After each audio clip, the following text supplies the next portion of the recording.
internet Leuz TV ñu ngi leen di nuyu di leen ziar di leen baalu àq bu baax a baax ci weeru koor gi ñu nekk tey nag dañoo ñëwoon seet si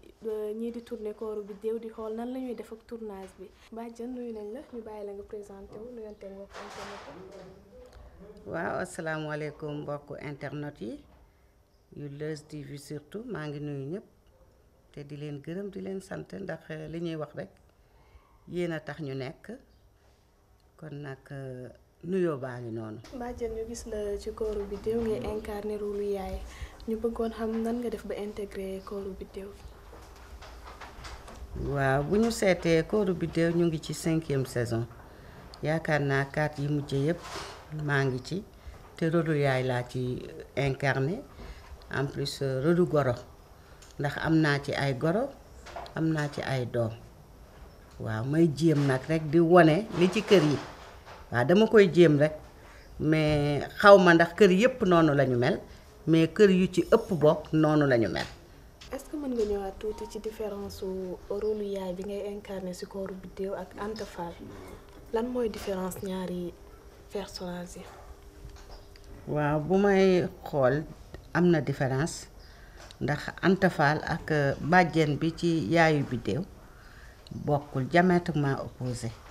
ndax man ni may gisee ak ni ma liggéeyee meluma noonu mais nag comme dama ko gis ne am na ñoo xam ne ñu ngi koy dund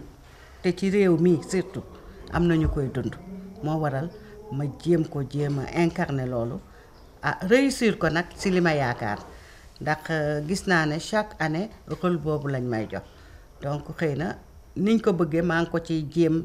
peut-être amuñu ko à 100% mais xëy na am nañ ko à 50%. waaw en même temps nag mooy jéggalu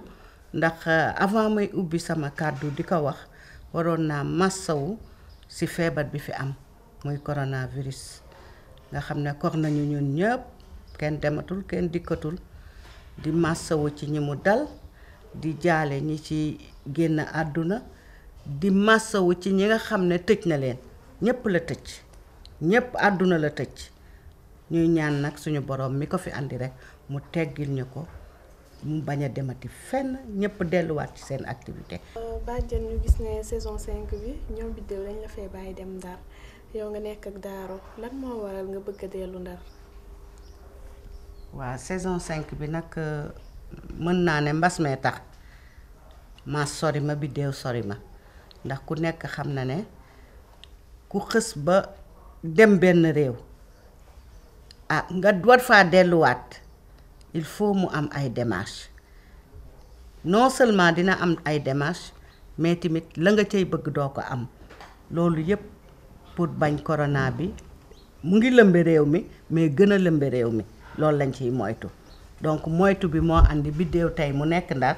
man ma nekk fii Dakar di xataraayu nag pour dem mais man mii di xataraayu pour dem man xam naa ne dem bi gënul mais nag ku nekk xam na ne la may yóbbu yéen ñii di ma seetaan ak di ma déglu xam ngeen la may yóbbu kër Bidew lii rek la. loolu kese lay yóbbu du leneen. na moo ma Anta kon. waaye ay waxin la rek ay waxin la rek mais xam ngeen ne lii tamit ci la bokk ci Kooru Bidew nag Badiane boobu bokkul ak Anta Fall. d'accord Badiane à part série bi lan lay def dans la vie. waa Badiane avant série bi ak après série bi yëpp école maternelle la yor. enfant de 2 à 5 ans Badiane ci loolu rek lay yëngu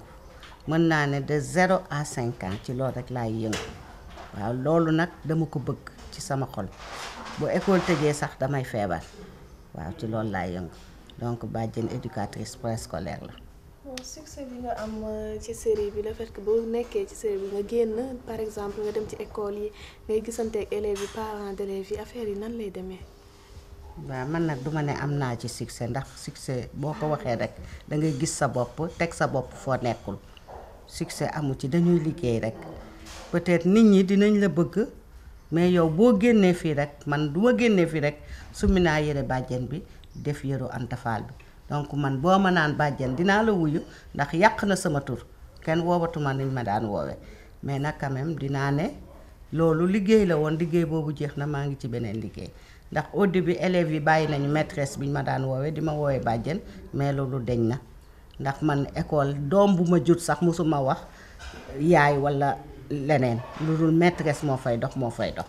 donc rôle bi li ma joué rôle la rek mais bu jeexee jeex na mais nag tamit duma ci gis sama bopp ba teg sama bopp foo xam ne yegguma fa waaw dañuy liggéey rek dañuy liggéey te tamit bëgg ko awale ci yoon moo waral ñuy def liñ ñu sante mais nag du tax ñu nit ñu ndamu ci ba ne bu asamaan si wàcc dinañ ko mën a taaw. Badiane ñu ñëwaat tuuti ci corona bi nga wax ñu nan ngay gisee le fait que ñu interdire tournage yi ak corona bi par rapport ak yeneen koor yu jàllee. waaw loolu dama ciy ànd ndax ku nekk xam na ne sénégalais dafa dëgër bopp bàyyil lay bañ te mën naa ne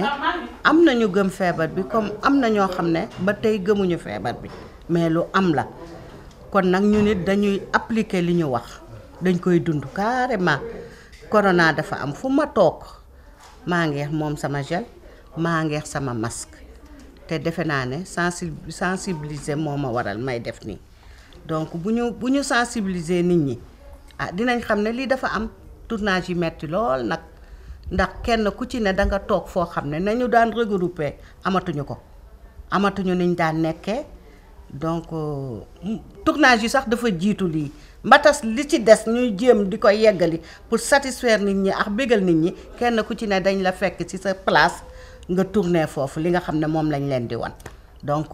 ni ñu daan regrouper nekk famille loolu defuñu ko ren ndax corona bee ko andi mais nag ñu muñ rek te xam ne lii am nañ yaakaar ne dina jeex bu déwénee ñu def noonu dëkk niñ daan dëkk waaw waaye xam ngeen ne sonn naa de xaw ma ndax dinaa dem Ndar wala duma dem Ndar mais sonn naa torop ren moom dañ ma torturé. Badiane Daaro mën na togg de ñu may gis muy teg ci table yi. waaw mais goût bi mu war a am la amul loolu moo waral lii. waaw togg Daaro yi ban goût moo ci manqué tamit. est-ce que du maa mën bi. man dama yaakaar ne maa mën bi du sax maa mën bi mais dose bi Bidew di def Daaro dafa jotul a jàng ba xam bu dose boobu. est-ce que doo ko yóbbu formation tamit booy dem Ndar. non du Daaro faama la du Daaro faama la ndax Daaro togg rek lay def mais faama nga xam ne moo nekk ci kóoru Bidew ba nit ñay jàng moom dafa nekkoon koo xam ne kii solu la doon seet greffage bu baax cheveux bu baax loolu rek la doon wër waaw moo waral mu def noonu. booy dem danga koy yóbbaale rek. non duma topp ndax moom duma ci topp ndax duma yàqal waaw. duma yàqal sama olala non ceeb balaa na ma nag. yaa ñu bàyyi la nga tàggatoo defe naa ne lépp leer na wax ji rafet na. waaw mënuma tàggatoo te duma ñaanal waa Leuz TV yal na leen yàlla def ngeen yëkkatiku ca kaw a kaw yàlla may leen sax seen télé bopp ndax mérité ngeen ko yéen a ngi bégal askan wi ñuy ñaanit corona bi nga xam ne moo nekk ci réew mi mbas mi tëj ñépp benn activité doxatul yàlla na ko yàlla yi teg bañ ko teg kenn yàlla saafara réew mi wis si ndox mu sedd kenn ku ci ne dellu ca la nga daan def balaa ñuy korite corona yàlla na dem bañ a wareef ñun bañ a dem benn dëkk nag na dem ca géej ku nekk dëkk yépp xamaat yëgaat seen bopp yàlla nag def xéewal goo xam ne ku ci ne loo ci ñàkkoon rek yàlla fulal la ko ba nga xam ne di nga fàtte ne feebar bi jaaroon na fi yéen nag maa ngi leen di ñaanal li ngeen bëgg ci liggéey bi yàlla na leen ko yàlla defal leen lu kawe seen jot seen njiit yi yàlla jàppale leen te ngeen gën a góorgóorlu macha allah li ngeen di def yépp teg ngeen ko ci heure ak temps mu ngi ci raay bi di dem yàlla bu leen deraay